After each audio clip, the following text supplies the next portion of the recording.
आज के YouTube session में आपका स्वागत है। आज किस विषय पे बात करेंगे? Latest hot topic, the hit job on Adani industries. किसका हिट जॉब, किसकी बात कर रहा हूं, आपको खुद को पता है, क्योंकि राइट नाउ पिछले 3 दिन से इस पर्टिकुलर इश्यू ने भारत के स्टॉक मार्केट पे तहलका मचा के रखा है। ऑफ लेट जो लेटेस्ट हिट जॉब हुआ है अदानी पे, that is done by Hindenburg research. अब ये हिडनबर्ग रिसर्च, इन्होंने जो अदानी ग्रुप के ऊपर जो एक पेपर पब्लिश किया है, उनके हिसाब से Adani group has raised the debts in a fraudulent manner and because of which the Indian economy is going to be in a big trouble. At the same time Adani group का भी भविष्य कुछ ज्यादा उज्जवल नहीं है, वगैरह वगैरह। ऐसे जो कोई भी जो इंफॉर्मेशन लाई गई है, अभी आज मैं 2 पार्ट्स में बात करूंगा। पहली बात यह होगी कि why Adani is the target, और दूसरी बात यह होगी कि why I am calling it as a hit job. तो चलो लेट स्टार्ट। सबसे पहली चीज, ये टाइमिंग अगर आप देखेंगे कि अदानी ग्रुप के ऊपर ये जो हिट जॉब हो रहा है, उसके पीछे का कारण क्या है? उसके पीछे का कारण है Gautam Adani's latest purchase of Haifa port in Israel. आपकी जानकारी के लिए, अदानी ग्रुप ऑफ इंडस्ट्रीज ने यह हाइफा पोर्ट परचेस किया है। इस पोर्ट में मेनली इंटरेस्ट था चाइना का, बिकॉज हाइफा पोर्ट में जो कंटेनर यार्ड है वो ऑलरेडी चाइना के कंट्रोल में है। So China wanted to take this particular Haifa port also. लेकिन आपको ये जानकर हैरानी होगी कि जब बिडिंग हुई थी तो अदानी ग्रुप की bidding was 5 times of the second number का bidding। तो मतलब in short we can say that price was least important was Adani taking over this particular project। अब मैं ये बात क्यों कर रहा हूं? पहले जमाने में जो वॉर होते थे वो वॉर होते थे आर्म्स एंड एम्यूनिशन पे। आज के जमाने में वॉर सबसे पहले लड़े जाते ऑन इकोनॉमिक फ्रंट, और किसी भी देश को जितना अपना डिफेंस स्ट्रांग करना होता है, उतनी ही उसे अपनी इकोनॉमी भी स्ट्रांग करनी होती है। और उस हिसाब से अगर आप देखेंगे तो पीएम मोदी जी के इकोनॉमी फ्रंट पे 2 सिपा सालार है, जिन्हें आप सेनापति बोल सकते हो, आप उन्हें राइट हैंड लेफ्ट हैंड बोल सकते हो। 1 is Gautam Adani and 2nd is Mukesh Ambani. तो गौतम अदानी जी को यूज करके PM Modi ji geopolitical front पे, स्टेज पे किस तरह से भारत को आगे लेके जा रहे हैं, किस तरह से डोमिनेंट पोजीशन में लेके आ रहे हैं। अब ये जो हाइफा पोर्ट की जो हम बात कर रहे हैं, उसी पोर्ट की अगर आप बात करेंगे तो आप समझ लीजिए कि ये हाइफा पोर्ट ये डायरेक्ट एंट्री पॉइंट है टू यूरोप। अगर आपने मेरे पहले के वीडियो देखे रहेंगे तो एक वीडियो में मैंने ये भी एक्सप्लेन किया हुआ है कि चाइना के OBOR और BRI, ये जो 2 एम्बिशियस प्रोजेक्ट्स हैं जो पिछले 30 साल से चल रहे हैं, लेकिन अभी तक वो बीच में अटके पड़े हुए। टोटल इन्वेस्टमेंट चाइना की उसमें अभी तक है $13 बिलियन। सो $13 बिलियन की जो इन्वेस्टमेंट चाइना ने करके रखी है, अब पिछले 7 साल में मोदी जी ने उस इन्वेस्टमेंट को किस तरह से तोड़ने का काम किया है, उसे कैसे वेस्ट करने का काम किया है। तो यही एग्जाम्पल ले लीजिए Haifa port. As I said in my previous video, मैंने ये एक्सप्लेन किया था कि किस तरह से भारत एक नया ट्रेड रूट निकाल रहा है, और वो ट्रेड रूट कहां से शुरू होता है? It starts with JNPT in Mumbai. यहां से by sea it will go to UAE, from there to Saudi, from there to Jordan, from there to Israel में जाके वो खत्म होता है एट हाइफा पोर्ट, और हाइफा पोर्ट के बाद वापस सी रूट निकलता है। वो कहां जाता है? तो बीच में जाता है साइप्रस, उसके बाद ग्रीस, और उसके बाद आता है डायरेक्टली ग्रीस, मतलब डायरेक्ट गेटवे टू यूरोप। अब वो तो पोर्ट, वो जो पर्टिकुलर रोड है, वो रोड बनाने का काम तो चल रहा ही है, लेकिन एट द सेम टाइम जो एग्जिस्टिंग हाइफा पोर्ट है उसका कंट्रोल अभी राइट नाउ गौतम अदानी ने पूरा का पूरा परचेस किया हुआ है at an exorbitant price, as I said 5 times the second bid. So price was the least important criteria. The reason was that anyhow Bharat wanted to have a control on one particular basic spot which can be called as gateway to Europe. So you can imagine कि जब ये particular port Gautam Adani के हाथ में आ गया है, तो उसके बाद ट्रेड टू यूरोप के ऊपर भारत का कितना बड़ा कंट्रोल होगा। So it's not only gateway for Asia to Europe, it's also for Europe to Asia. At the same time अगर आप एक पैरेलल डेवलपमेंट देखेंगे तो 26 जनवरी को right now Egyptian president he had been invited as a chief guest for Republic Day parade. उस वक्त भारत के और इजिप्ट के जो एमओयू साइन हुए, जो कॉन्ट्रैक्ट साइन हुए, उसमें से एक कॉन्ट्रैक्ट बहुत दिलचस्प है और वो ये है कि सुएज कैनाल का जो वहां पे इकोनॉमिक डेवलपमेंट जोन है, Egypt is giving the rights to Bharat to develop that zone and to take the decisions with respect to the industry to be set up over there. Europe जाने के जो दो main रास्ते हैं उसमें से एक आता है सुएज कैनल और सेकंड आता है हाइफा पोर्ट। सुएज कैनल को हम लोग सेव कर रहे हैं, डायरेक्ट एक्सेस हम लोग वहां पे ले रहे हैं through the political understanding between the two countries, that is Egypt as well as Bharat. और हाइफा पोर्ट को हम पूरा टेक ओवर कर रहे हैं ऑन कमर्शियल बेसिस। तो गौतम अदानी जी की वेल्थ, उनके पैसे का फायदा लेके भारत के लिए मोदी जी इस तरह से ट्रेड रूट्स डेवलप कर रहे हैं। Now next important point, is it that only this Haifa port is where Adani is important? Answer is straight away no. अगर आपने देखा रहेगा तो अदानी ग्रुप के थ्रू कितने इन्वेस्टमेंट्स हमने अपने नेबरिंग कंट्रीज में किए। सबसे पहले बात करते हैं the cash strict nearly insolvent Sri Lanka. Sri Lanka कितना चाइनीज कंट्रोल के अंडर था आप सबको पता है। चाइना ने लगभग उसे निगल लिया था, जिसे भारत ने उस चाइना की पकड़ में से उसे बाहर निकाला है। चाइना ने वहां पे जब पोर्ट्स अपने कब्जे में लेना शुरू कर दिया इन फॉर्म ऑफ लीज, तो eight the same time Adani group became the first Indian port operator in Sri Lanka for construction of Colombo ports western container terminal. तो मतलब इन शॉर्ट अब अदानी ग्रुप का मेजॉरिटी स्टेक उस वेस्ट कंटेनर इंटरनेशनल टर्मिनल में है, जिसका value है अराउंड 700 मिलियन यूएसडी। तो मतलब चाइना का इंफ्लुएंस तोड़ने के लिए हमने वहां पे एंट्री ली, किसके थ्रू? अदानी ग्रुप के थ्रू। नॉट ओनली दैट, किसी भी देश के लिए सिर्फ इंफ्रास्ट्रक्चर के साथ साथ एनर्जी भी इंपॉर्टेंट होती है। और राइट नाउ श्रीलंका के जो हालात है, जहां पे उनके पास इंपोर्ट बिल्स पे करने के लिए भी पैसे नहीं है, फॉरेन करेंसी नहीं है, उस वक्त उसी श्रीलंका में Adani green energy has received approvals for 286 megawatts and 234 megawatts investments of over $500 million. That means ना ही सिर्फ इंफ्रास्ट्रक्चर बल्कि वहां का जो एनर्जी सेक्टर होगा उसमें भी Bharat is going to be a big player through Adani group. Now is that enough? No. और एक कॉन्टिनेंट है जिसपे चाइना बहुत पहले एंट्री ले चुकी थी और भारत हमारी यूपीए सरकार के बदौलत, उनके शॉर्ट साइटेडनेस की बदौलत, जहां पे हमने कभी कॉन्सेंट्रेट ही नहीं किया था, आज उस अफ्रीका पे, मैंने पहले के वीडियो में भी ये बोला था, आज उस अफ्रीका पे रशिया और भारत दोनों नजर गाड़ के बैठे हैं और कोशिश कर रहे हैं वहां पे एंट्री लेने की, जैसे कि जिसकी वजह से चाइना का इंपॉर्टेंस वहां से कम हो। And in that direction also again Adani group is being used by PM Modi. Adani group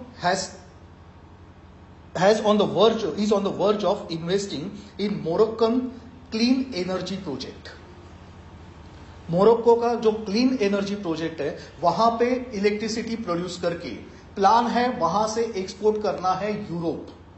तो मतलब in short from Africa to Europe with control in hands of Bharat through Adani group. Is that all? Answer is again no.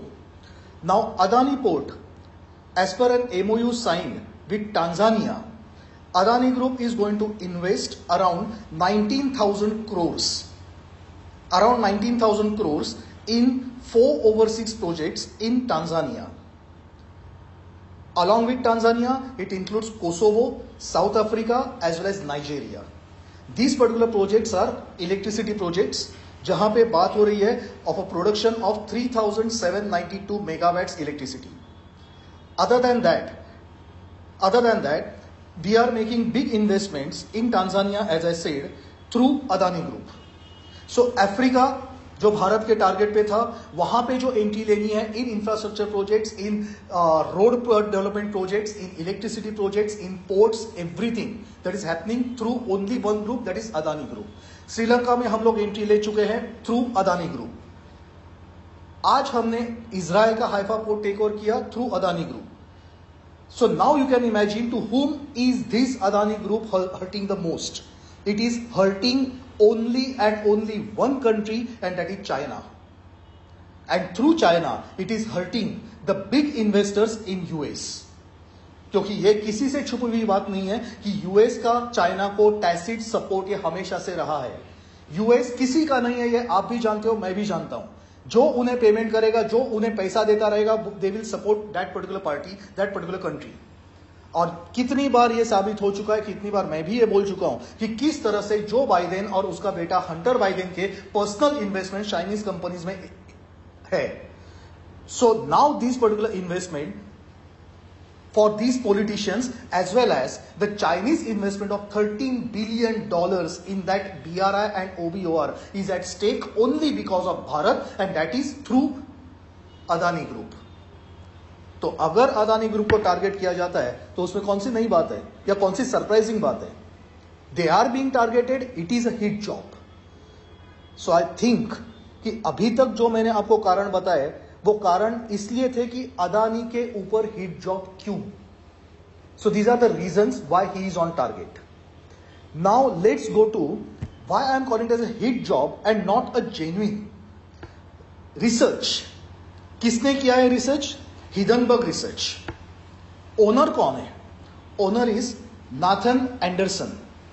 This Nathan Anderson, who has studied international business management from Connecticut University of America.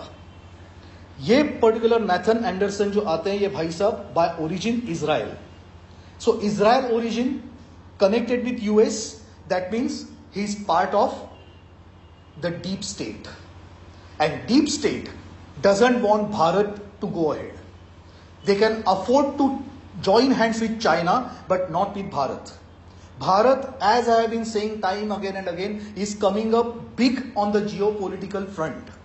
It is no more an unipolar or bipolar world. It has become a multipolar world with Bharat at the center stage. And all this is happening because of PM Modi's diplomacy. He is building up Bharat on the defense front as well as he is building up Bharat on economic front. We are becoming the pharmacy of the entire world. We are becoming the transportation hub for the entire world. We are becoming the service hub for the entire world. We are becoming the manufacturing hub, now replacing China from that particular status. Now imagine, ऐसे वक्त पे अगर Indian economy पे अगर घाव करना है, वार करना है, तो सबसे पहले वार उसी सेनापति पे करो जो आपके लिए सबसे मेन है। और जैसे मैंने कहा कि इकोनॉमिक फ्रंट पे मोदी जी के दो सेनापति है, one is Gautam Adani and second is Mukesh Ambani. So right now Gautam Adani has been made target. आपकी जानकारी के लिए ये जो पर्टिकुलर हिडनबर्ग रिसर्च, इनका मेन काम क्या है? इनका कोई रिसर्च वगैरह नहीं चलता। उनके कौन एम्प्लॉइज है, उनका कहां पे उनका बिजनेस सेटअप है, उसके पूरे डिटेल्स भी पब्लिक डोमेन में अवेलेबल नहीं है। ये भाई साहब एंडरसन ने राइट फ्रॉम 2017 ऐसे कई हिट जॉब्स चलाए। क्यों? बिकॉज यही हिडनबर्ग रिसर्च ये एक्चुअली स्टॉक मार्केट में शॉर्ट सेलिंग में इन्वॉल्व है। शॉर्ट सेलिंग मतलब इन शॉर्ट आप बिना शेयर्स परचेज किए सिर्फ उसके प्राइस डिफरेंस के ऊपर खेल के अपना प्रॉफिट लेके निकलते हो। तो ऐसे वक्त पे जब प्राइस गिरती है तो these people are in profit. In 2017 also it had so happened that Anderson ran Clarity Springs, which targeted Indian film making company Eros International। 2017 में ही इसी particular short seller Hindenburg research ने 45 कंपनीज को target किया था, जिसमें से 34 companies के prices गिर गए और उसकी वजह से हिडनबर्ग ने they minted profits. Now once again this particular game is being played with Adani group कि अदानी के शेयर के प्राइसेस किस तरह से फ्री फॉल चालू है पिछले 3 दिन से आपने देखा हुआ है। नाउ अगर यही सेंटिमेंट्स कायम रहेंगे तो भारत फिर एक बार उसी 91 टू 95 के एरिया में चला जाएगा, उस एरा में चला जाएगा जब हर्षद मेहता ने स्टॉक मार्केट को ऊपर लाया था और उनके खिलाफ यही फॉरेन पावर्स ने पूरा का पूरा एक मैनिपुलेटेड ऑपरेशन चलाया था, जिसके लिए अपने Indian prestitutes like Sucheta Dalal also were involve. और किस तरह से स्टॉक मार्केट तभी गिराया गया। It wasn't Harshad Mehta was only a reason, the target was Indian stock market because India was becoming a major hub for foreign investments because of the change in new policies, और जो ये देश नहीं चाहते थे। स्टॉक मार्केट तब जो गिरा था उसे वापस उठने के लिए 2-3 साल लगे थे और भारत की अर्थव्यवस्था कितने पीछे ढकेली गई थी आप सोच सकते हो। आज फिर एक बार वही गेम दोहराया जा रहा है। And that is why you need to have trust in our own companies, you need to have trust in our own agencies and in our own government. लोग बोलते हैं ये हिडनबर्ग रिसर्च ये कहता है कि अदानी का डेट एक्सपोजर बहुत ज्यादा है, बिकॉज ऑफ विच अगर सपोज अदानी कभी अगर लॉस में जाएंगे तो in that case banking industry will collapse. Let me tell you one thing, Adani के डेट में पब्लिक सेक्टर बैंक्स का प्रपोर्शन है 0.7%। I am talking about 2023 debts. The latest debts जो दिए हैं उसमें पब्लिक सेक्टर बैंक्स का एक्सपोजर है ओनली 0.7% एंड प्राइवेट बैंक्स का है 0.3%। ओवरऑल अगर आप डेट की बात करोगे तो पब्लिक सेक्टर बैंक्स का 1.5, प्राइवेट सेक्टर बैंक्स का 1.5% एंड पब्लिक सेक्टर बैंक्स का 6% is the debt exposure of Adani. और अब कोई मुझे यह ना बताए that 6% for the public sector banks and 1.5% for the private sector banks is a very big deal for Indian banks. Not possible. This is not possible to digest. And secondly, let me tell you, ये private sector bank या public sector bank जिन्होंने Adani group को जो loans दिए हुए हैं, ये कोई क्रेडिट कार्ड्स नहीं है, ये कोई अनसिक्योर्ड लोन्स नहीं है, उसके सामने सिक्योरिटी है। Security in form of the ports, security in form of the airports which he has taken to handle to manage as well as the energy sectors. आपकी जानकारी के लिए Gautam Adani right now he is operating 13 sea terminals in India. He controls 24% of the India's maritime commerce. तो आप सोच सकते हो जिस आदमी के पास इतना बिजनेस है, जिस आदमी के पास इतने एसेट्स है, उन एसेट्स के अगेंस्ट अगर सपोज बैंक से लोन दिए और अगर वो आदमी कल बैंकरप्ट भी होता है तो बैंकों का पैसा कहां डूबता है? बैंकों का पैसा डूबने की बात तब होती है when there is no security, as it happened in case of Kingfisher airlines. कभी 900 करोड़ का लोन जब यूपीए सरकार ने दिया था अगेंस्ट डिफंक्ट किंगफिशर एयरलाइंस का लोगो, मतलब जो एयरलाइंस की एक प्लेन 2 साल तक उड़ी नहीं थी, उस एयरलाइंस के लोगों पे जब यूपीए सरकार 900 करोड़ का लोन दे सकती है और वो लोन डूबने के बाद भी भारत की अर्थव्यवस्था संकट में नहीं आती, लेकिन वही जगह पे गौतम अदानी जब 1.5% and 6% of the total banking debts, अगर सपोज उतना लोन उन्होंने लिया है और सामने सिक्योरिटी दी है in form of concrete assets, तो बैंकिंग इंडस्ट्री कैसे डूब सकती है? So it's a multiple target game. Gautam Adani को टारगेट करके इंडियन बैंकिंग सिस्टम पे सवाल उठाए जा रहे हैं। Eight the same time Gautam Adani group of industries में एलआईसी और एसबीआई की बहुत मेजर इन्वेस्टमेंट है। तो अगर सपोज गौतम अदानी के स्टॉक पे फर्क पड़ता है तो उसका फर्क एलआईसी और एसबीआई के स्टॉक पे भी पड़ने वाला है। So overall banking as well as industry, everything will come under strain. लोगों का स्टॉक मार्केट पे से भरोसा उड़ जाएगा और इन शॉर्ट बाहर के इन्वेस्टमेंट्स आने कम हो जाएंगे। ये यहां का गेम प्लान है और आपको जरूरत है ये समझने की that it is a complete hit job eight behest of China and the deep state, and I'm saying this very openly because मैंने अभी तक आपके सामने I think all the possible proofs रखे हैं और मैं आपको यह भी बताना चाहता हूं इसके बाद अगला हिट जॉब आएगा। ऐसे कई हिट जॉब आने वाले टिल 2024 इलेक्शंस। मैंने पहले भी कहा था, वापस कह रहा हूं और कहते रहूंगा कि 2024 elections is going to be a bloody war, it's going to be a blood bath. And for that bloodbath need not happen only on the streets. It is going to happen on economic front also, at stock market also. And these people, these powers who don't want Modi ji to come back in 2024, they will go to any extent. To any extent. ये तो सिर्फ शुरुआत है। BBC documentary 2 दिन पहले की बात है, उसके बाद तुरंत ये अदानी का हिट जॉब और कई आने वाले। और मैं आपको लिख के देता हूं, next target is going to be Mukesh Ambani.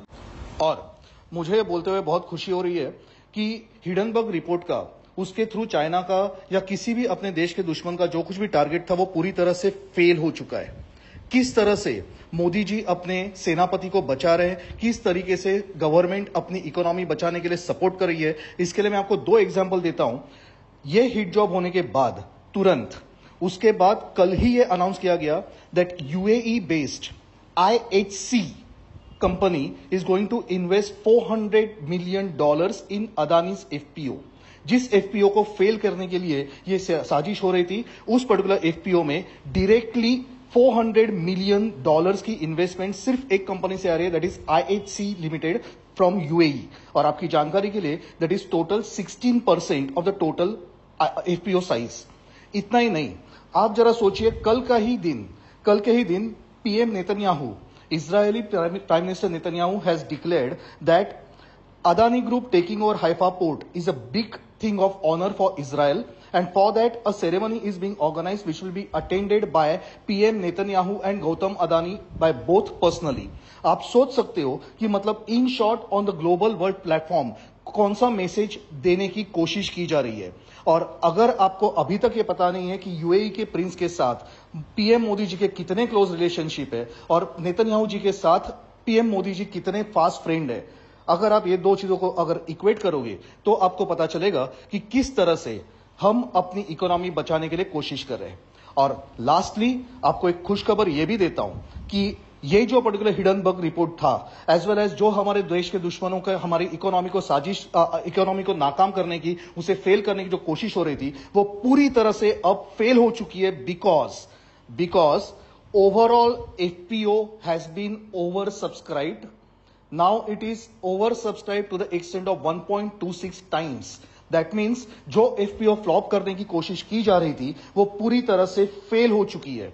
And at the same time let me tell you one more thing कि राइट नाउ इंडियन इनकॉर्पोरेशन ने पूरे के पूरे भारत के इंडस्ट्रियलिस्ट ने किस तरह से एक एकता दिखाई है। That is a very thing, a creatable thing, and that is इस पर्टिकुलर FPO में इंडिया इनकॉर्पोरेशन की तरफ से Ambani, Sajjan Jindal of JSW, Sunil Mittal Airtel, Sudhir Mehta Torrent and Pankaj Patel Zydus, ऐसे बड़े बड़े इंडस्ट्रियलिस्ट कॉर्पोरेट हाउसेस ने अपने ultra high net worth individuals के थ्रू जो पर्सनल इन्वेस्टमेंट की है, सिर्फ यही लोगों ने मिलके 3.13 crore shares of the FPO उठा लिए हैं।